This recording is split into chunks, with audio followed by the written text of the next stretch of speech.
திராவிட model ஆட்சி ஏற்பட்ட பிறகு 2021ஆம் ஆண்டு தாக்கல் செய்யப்பட்ட இந்து சமய அறநிலையத்துறையினுடைய மானிய கோரிக்கையில்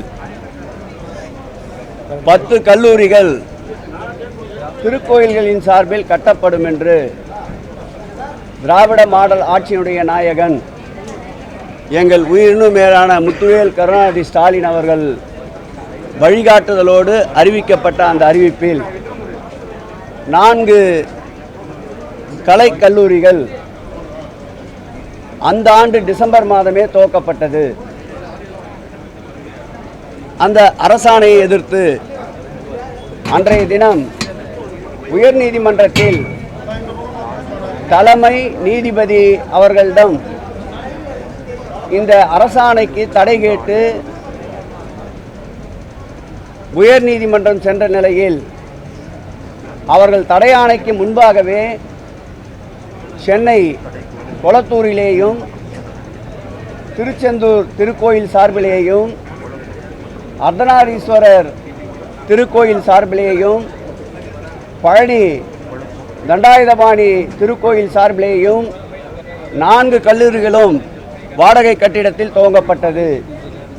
நீதிமன்றத்தில் முறையாக அன்றைய தினம் அரசினுடைய தலைமை வழக்கறிஞர் சண்முக சுந்தரம் அவர்கள் வாதத்தை அடுத்து 4 கல்லூரிகளுக்கும் தடை இல்லை, இனி மேற்கொண்டு கல்லூரிகள் கட்டப்படுமானால் அறிவித்த அறிவிப்பிலே இருக்கின்ற 6 கல்லூரிகள் கட்டுவதற்கு நீதிமன்றத்தை உத்தரவை பெற்று கட்ட வேண்டும் என்று நீதிமன்றம் தீர்ப்பளித்தது.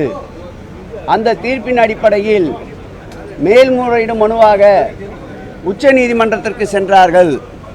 உச்ச நீதிமன்றத்திலேயும் கல்லூரிகள் கட்டப்படுவது அறநிலையத்துறை கொடைகளின் சட்டத்தின்படி ஏற்புடையதென்று அங்கேயும் மனு தள்ளுபடி செய்யப்பட்டது. ஏற்கனவே உயர்நீதிமன்றத்தில் தள்ளுபடி செய்யப்பட்ட மனுவின் அடிப்படையில் அவர்கள் மீண்டும் இந்த கல்லூரிகள் கட்டுவதற்குண்டான வழிகாட்டு நெறிமுறைகள் பின்பற்றப்படவில்லை என்று ஒரு வழக்கை பதிவு செய்திருந்தார்கள். அது நேற்றைக்கு உயர்நீதிமன்றத்திலே அந்த வழக்கு வந்தது.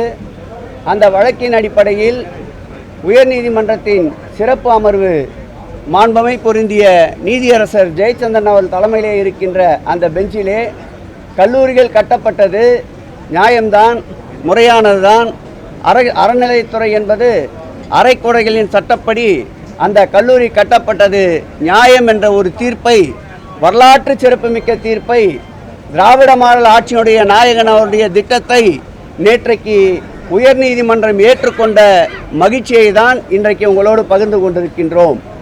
மேலும் அவருடைய தீர்ப்பிலே இந்த 4 கல்லூரிகளில் 2 கல்லூரிகள் கட்டப்பட்டு விட்டன. கபாலீஸ்வரர் திருக்கோயில் கொளத்தூர் கல்லூரியும் அதேபோல் பழனி ஆண்டவர் திருக்கோயிலுடைய பழனி கல்லூரியும் கட்டப்பட்டு விட்டது. மீதம் இருக்கின்ற 2 கல்லூரிகள் கட்டப்பட வேண்டும். அது திருக்கோயிலிலே நிதி இருந்தால் திருக்கோயில் நிதியிலிருந்து கட்டலாம், அப்படி இல்லை என்றால் அரசு அதற்கு உதவி செய்ய வேண்டும் என்று தீர்ப்பளித்திருக்கின்றார்கள். அந்த தீர்ப்பின் அடிப்படையில் செயல்பட்டு கொண்டிருக்கின்ற அந்த 2 கல்லூரிகளும் வாடகை கட்டிடத்திலே செயல்பட்டு கொண்டிருக்கின்றது. அதற்கு சொந்த கட்டிடத்தை கட்ட இந்த அரசு நீதிமன்ற தீர்ப்பின்படி முன்வர வேண்டும்.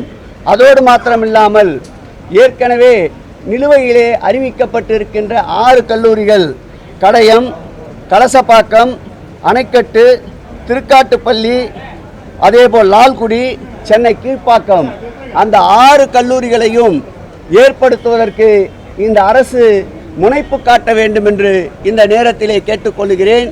இந்து சமய அறநிலையத்துறையை பொறுத்தளவில் 5 ஆண்டுகளில் செய்ய வேண்டிய பணிகளை 5 ஆண்டுகளில் செய்திருக்கின்ற பணிகள் 50 ஆண்டு காலத்தில் செய்ய வேண்டிய பணிகளை நிறைவேற்றிய அரசு திராவிட மாடல் அரசு.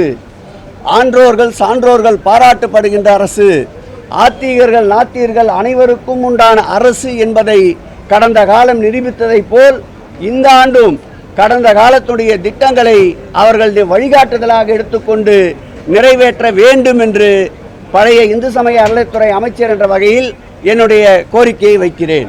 நான் ஏற்கனவே சொன்னது போல் சட்டியிலே இருந்தால்தான் அகப்பையிலே வரும். இல்லாததை பொல்லாததை வாய்க்கு வந்தபடி பேசுவது நாகரிகம் அல்ல. தக்க சான்றோடு அவர் எடுத்து கூறினால் பதில் சொல்ல தயாராக இருக்கின்றோம்.